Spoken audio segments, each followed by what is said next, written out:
तो चलिए स्टूडेंट, आज की वीडियो में स्टार्ट करने वाले हैं सवाल नंबर 3। और सवाल नंबर 3 है कि एक घड़ी में मिनट की सुई जिसकी लंबाई दी गई है 14 सेंटीमीटर, और यहाँ पर पूछा गया है कि इस सुई द्वारा रचित 5 मिनट में क्षेत्रफल बताइए।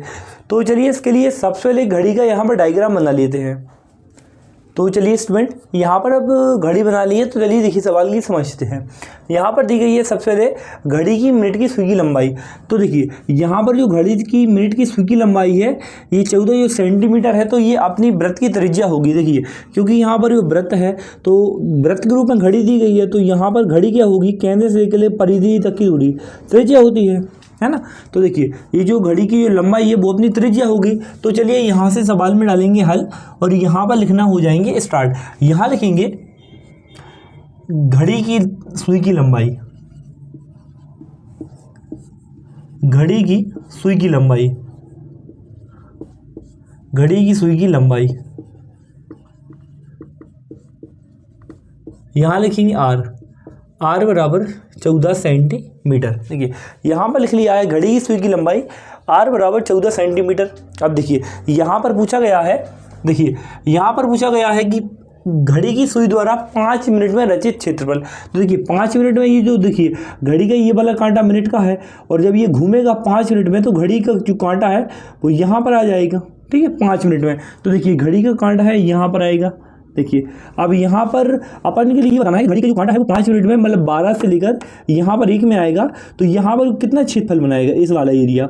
अपन के लिए यहाँ पर इस वाले एरिया का यहाँ पर क्षेत्रफल बताना है कि घड़ी का जो मिनट का कांटा है वो 5 मिनट में कितना क्षेत्रफल बताता है। तो देखिए मैंने आपके लिए बताया था, देखिए एक प्रकार से ये वृत्त के त्रिज्यखंड है, तो मैंने आपके लिए बताया था कि वृत्त के त्रिज्यखंड का क्षेत्रफल यानी इस वाले भाग का जब क्षेत्रफल निकालना है तो ये भी एक प्रकार का त्रिज्यखंड ही हुआ। तो त्रिज्यखंड का क्षेत्रफल निकालने के लिए मैंने आपके लिए एक फॉर्मूला बताया हुआ था कि फॉर्मूला होता है θ/360 और गुणित में होता है पाई आर स्क्वायर। तो देखिए इस वाले फॉर्मूले से इस वाले भाग का क्षेत्रफल आ जाएगा। देखिए पाई का मान है आप 22/7 रख देंगे, आर का मान कितना रख देंगे 14 रख देंगे। लेकिन यहाँ पर देखिए बात आती है थीटा की, आप यहाँ पर कितना कोण रखेंगे। तो देखिए इसकी 2 स्टेप होती हैं। तो देखिए पहली स्टेप है वो बहुत ज़्यादा इजी है, तो वही मैं आपके लिए बताने वाला हूँ। देखिए आप यहाँ पर देखिए यहाँ पर देखिए जैसे मिनट का कांटा है वो घूमना स्टार्ट होगा। जैसे पहले यहाँ पर आया, देखिए यहाँ पर इसने पहला वाला भाग बनाया। ठीक है, यहाँ पर देखिए इसी प्रकार जो मिनट का कांटा है यदि वो 2 पर आएगा तो देखिए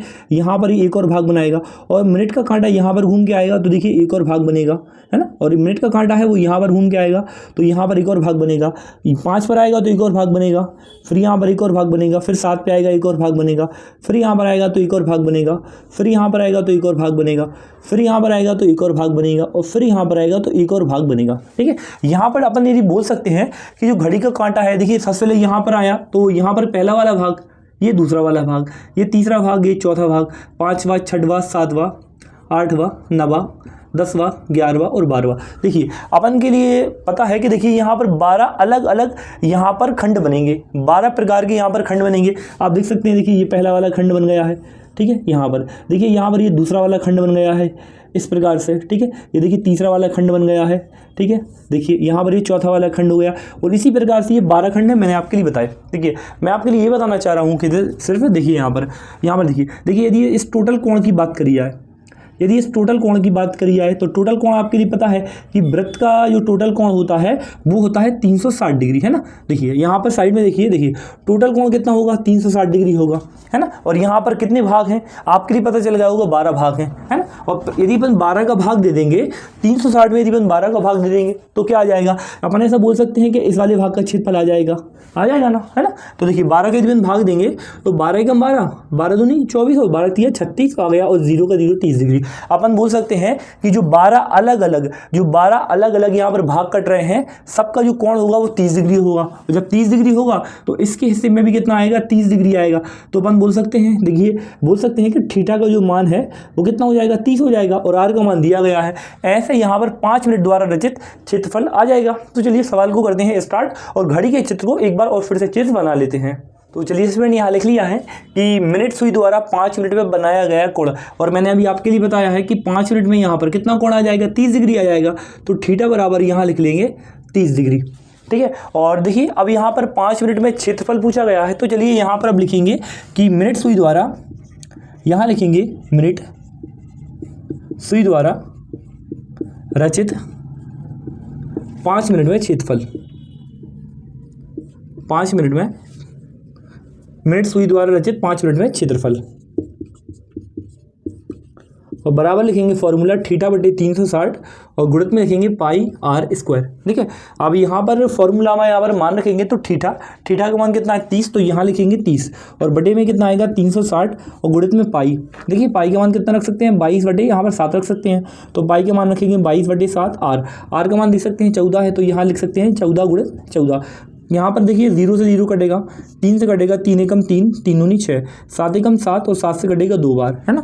अब देखिए अभी और कट सकता है, तो 2 से कटेगा 2 एकम 2, यहाँ पर 2 इचिंग 12, है ना। अभी और कट सकता है 2 सत्ते 14 और 2 3 हो जाएगा यहाँ पर 6।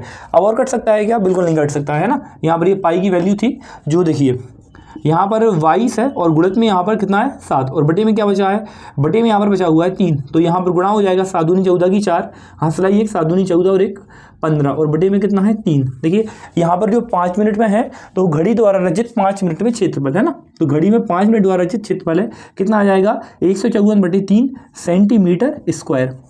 और ये सवाल होता है कंप्लीट। चलिए बढ़ते हैं नेक्स्ट सवाल की ओर।